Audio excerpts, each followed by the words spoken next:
भात खिचड़ी कभी हलू चटनी में नून नहीं चीनी धबी हलू अरे कइलू बनाने भात खिचड़ी कभी हलू चटनी में नून नहीं चीनी धबी हलू। अरे दूसर घरे रह तू त सास करी आई थी मार मिलना तोहे सारी आई थी ससुर सफे देते नया नवा रहे कहा दे नवा रे गोरी अरे खटे ना बनावल तू भोजना रहे कहा थे नवा ए गोरी रहे कहा थे नवा ए गोरी रहे कहा थे नवा ए गोरी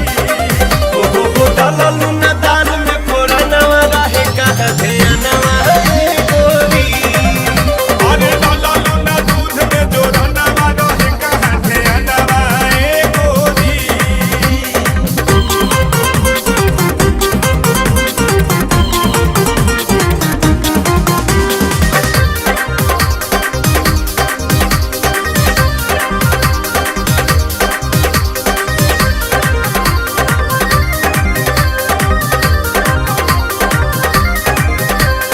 सब्जी बनावे गइलू रह गइल काचे आलू दबा वाला पथरिया में नाचे सब्जी बनावे गइलू रह गइल काचे हलवा दबा वाला पथरिया में नाचे अरे हमारा से काहे बाड़ू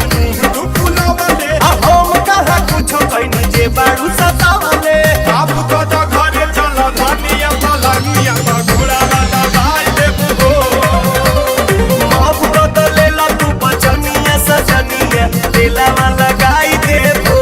ये धनिया घोड़ा वाला भाई देबू हो सजनिया दिलवा लगाई देबो बाप को तो घरे चल धनिया पलागिया घोड़ा वाला भाई देबू हो अब बदलेला तू बचनिया सजनिया दिलवा लगाई देबो अरे मान जाना आपका प्राण लेबो।